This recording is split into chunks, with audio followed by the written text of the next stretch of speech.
I became an actor because I had a problem. I'm the youngest in my family, and I was so pampered in my house that when I used to step out. Good morning, everyone. Good morning. That was a lovely introduction. Thank you so much for that. I have this habit of carrying chits in colleges, so. Well, before we get going, I have a confession to make. I became an actor because I had a problem. I was an introvert. You know, I'm the youngest in my family, and I was so pampered in my house that when I used to step out, I didn't know how to deal with people. So I gradually became this very shy introvert kid who could not talk. Well, I still cannot talk. And I have this stage fright. So in case, so what I do generally as an actor is I hide behind all these fascinating characters, and then I'm confident. But like right now, as I'm not acting, so there are problems that I'll screw it up. So excuse me if I falter. Excuse me if I don't make sense. Excuse me if I get a panic attack right now. But I'll try my best. We love you anyway! Alright, I would love to share my journey with you, my learnings, and in case you decide to drop out and join me in Bollywood, it will come very handy. So, I was thinking in the car, what do I talk about? What can I tell you that you already don't know? I'm assuming, and I think most probably, you guys are way much more smarter and better than what I was when I was your age. You already know about the cutthroat competition. You know the importance of hard work, perseverance, and vision, focus, self-belief, and etc., etc. So I don't need to talk about that. But after deep thinking, I zeroed down into two things that I can actually discuss about. These two things talk about chasing your dreams and actually living your dreams, which unfortunately nobody mentioned to me when I was starting out. And those two things are, can I write down? Can you see the boards? All right. It's a magnet. Wow.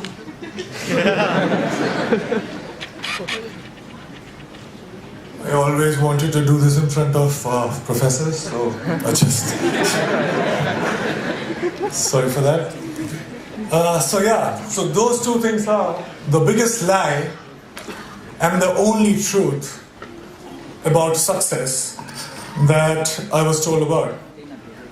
Now the biggest lie was money plus recognition is equal to happiness, is equal to success. So let me begin by mentioning that I come from a very middle class family. And when I was growing up, money was a big differentiator in my life. Also, in the three generations of my family that I know of, that are documented, nobody knew what fame felt like. So basically, both money and recognition were missing when I started out. So I already started out as a failure. Let me be very precise. My family told me that I had to become an engineer. Medicals were booked for my sisters. Yeah. So once I'm an engineer, then I can, try civil services examination, and then probably, that will be like opening the doors for all kind of happiness, and I'll be forever successful. I'll be forever happy. This is the conditioning that I experienced when I was growing up. All right, fair enough. Good deal. So I became very good in studies. Did fairly well in my 10th board exams. And then off I went to Delhi for my +2. Got myself enrolled in a nice school. And Vidyamandir and Fiji and half a dozen of other coaching institutes. And I used to share my room with 3 other similar aspirants. What it meant was, every day after finishing my assignments, school assignments, and preparing for my engineering entrance exam, I had to wash my clothes and I had to cook food for myself. But I wasn't complaining. Well, it was worth it because after all, I was, for the very first time in my life, I was so close to become successful for the first time in my life. So yeah, finally I slogged, I got selected for several engineering colleges, and I decided to take admission in Delhi College of Engineering, which is now known as DTU. Thank you. Were you my senior or junior?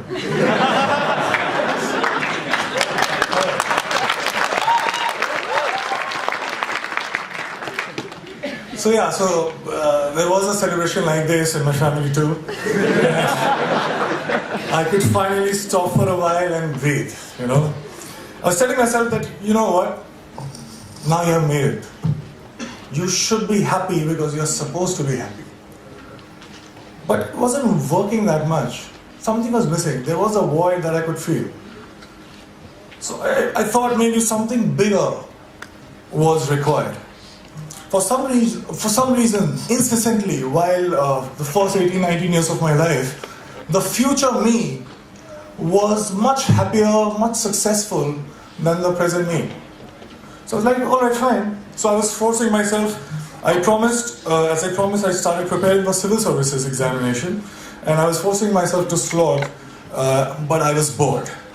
UPSC exams were still far away.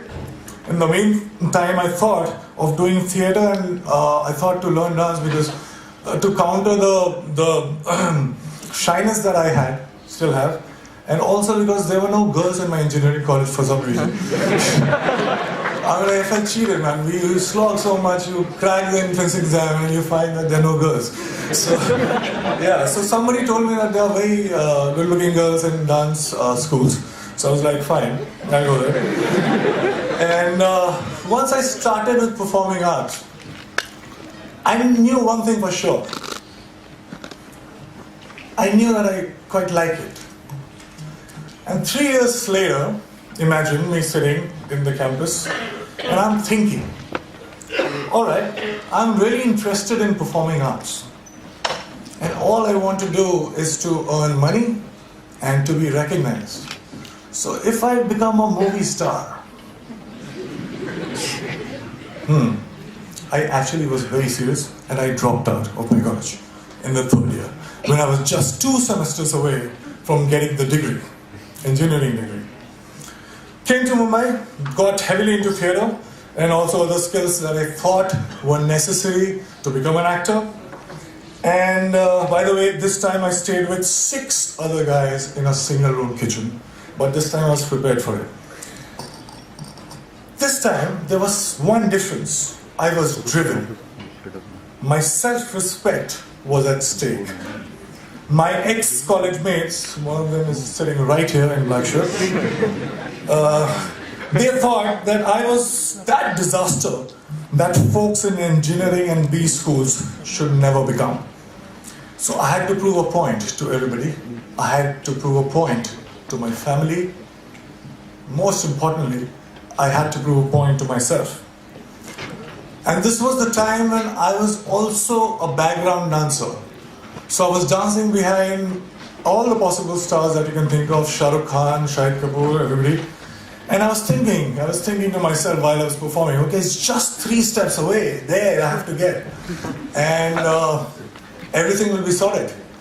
And I kept going like that. And 2 years later, guess what? I got myself my first big break. I was selected for a primetime show on a TV. Now hear me out, it was seriously a big break. Because I started earning.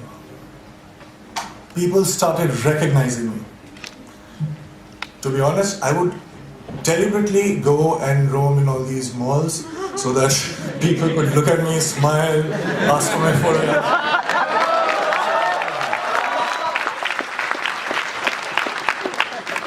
And I was watching myself on TV for the first time. You have no idea how it feels for somebody like me I was looking at me and I was looking at myself every day on TV. It was a big, big, big high.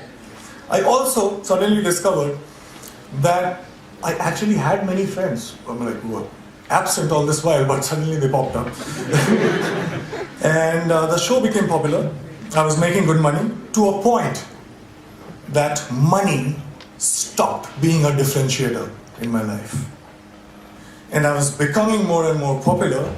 Now I cannot go to all those malls that I was going all alone. So I wanted somebody to be with me, to save me. So you know what I'm saying? I bought myself my first dream house. I bought myself my dream car. And just a note to you as well. I was getting such female attention that my engineering college friends could only possibly dream of.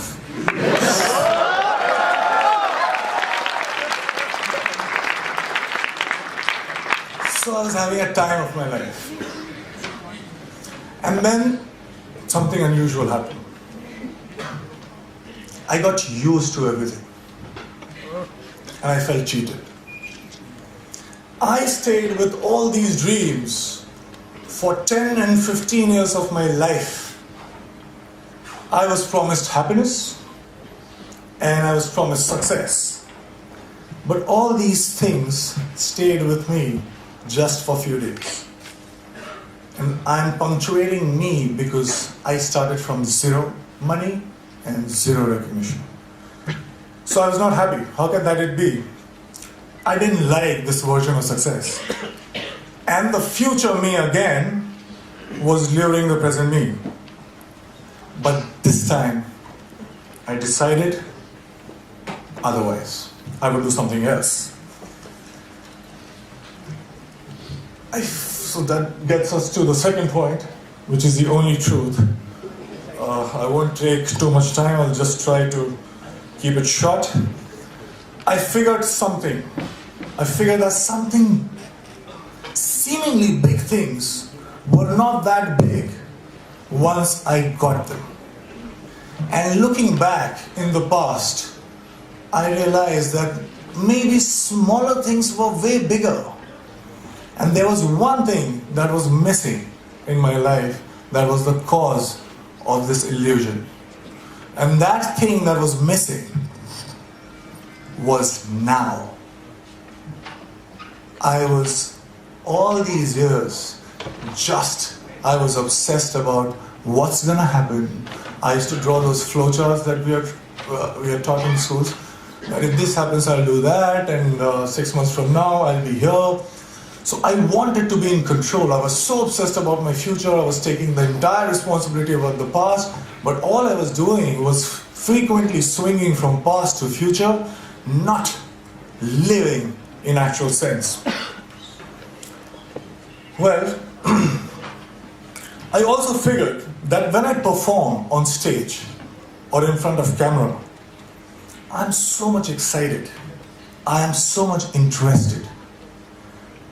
I was paying so much attention that there was no room to think about future or the past.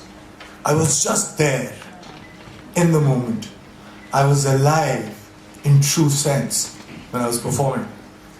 And for the first time, trust me, in a long time, I understood the true meaning of success, which was not money plus recognition, but it was now plus excitement. This realization happened in 2011, and it has been 5 years. Now let me share another very short story with you. When I was in school, 4 to 5:30 p.m. was the time when I was allowed to go out and play. I was asked to be an engineer, but the entire day I used to wait for 4 p.m. to happen. I would step out, and the next 1.5 hours felt like 5 minutes. I didn't understand this then, but now very honestly, very confidently, I can tell you this, that I'm living that 4 to 5:30 life right now since last 5 years.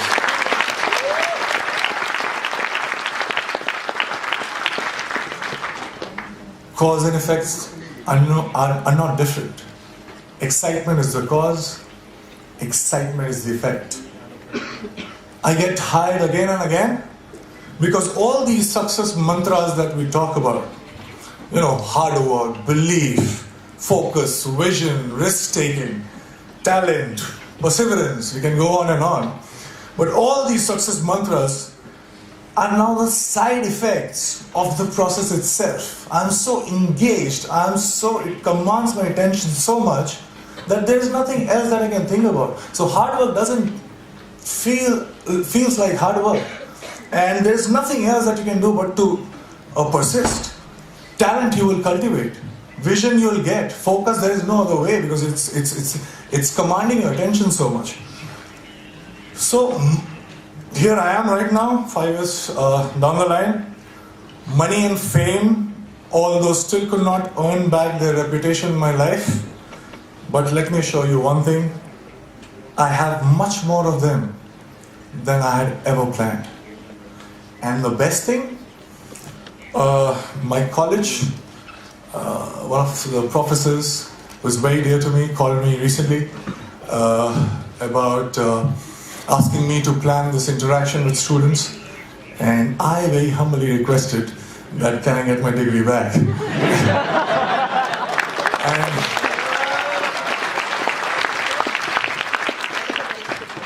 and it's happening, and I'm very excited again. Thank you so much, guys.